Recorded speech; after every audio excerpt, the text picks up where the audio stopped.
ธีประดับเหรียญไซต์อเล็กซานเดอร์นีวาซากิของประธานาธิบดีแห่งสหพันธ์รัสเซียให้เกียรติพระทานธงลุ้นศรีสุริตประธานประเทศแห่งสาธารณรัฐประชาธิปไตยประชาชนลาวได้จัดขึ้นอย่างสมเกียรติในวันที่12ธันวาคม2025อยู่ที่สำนักงานประธานประเทศนครหลวงเวียงจันทน์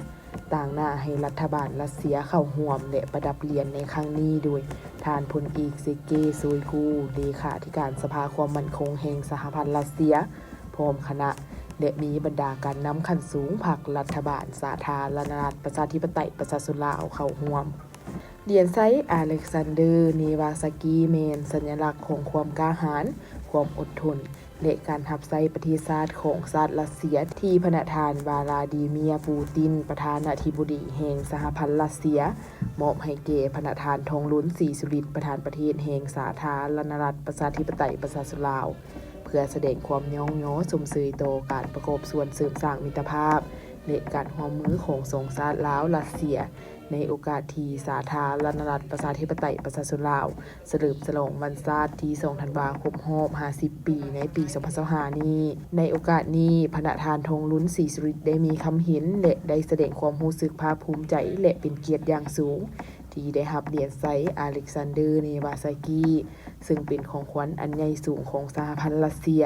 เหรียญไซต์อเล็กซานเดอร์นีวาซากินี้บ่เพียงแต่เป็นสัญลักษณ์ที่ข้าพเจ้าได้มีส่วนประกอบเข้าในการเสริมสร้างมิตรภาพและการร่วมมือลาวรัสเซียเท่านั้นแต่ยังเป็นการยั่งยืนถึงสายพัวพันมิตรภาพอันเป็นมูลเชื่อ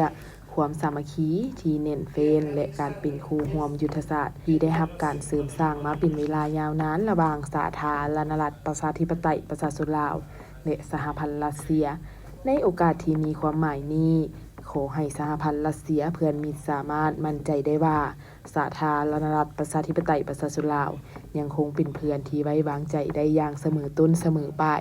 และพร้อมที่จะเสริมสร้างมิตรภาพของสองประเทศและประชาชนสองชาติพวกเฮาให้เจริญงอกงามตลอดไปเหรียญไซต์อเล็กซานเดอร์นีวาซากิเมนสัญลักษณ์ของความกล้าหาญความอดทนและการหับไซประเทศชาติของชาติรัสเซียที่มอบให้ข้าพเจ้านี้จะเป็นกำลังใจอันใหญ่หลวงที่ข้าพเจ้าและประชาชนลาวทั้งหมดสืบต่อเสริมสร้างสายพัวพันมิตรภาพอันเป็นมูลเชื่อระหว่างสองประเทศพวกเฮาให้ก้าวขึ้นสู่ระดับสูงใหม่ลึกซึ้งกว่าเก่าและแตกดอกออกผลยิ่งขึ้น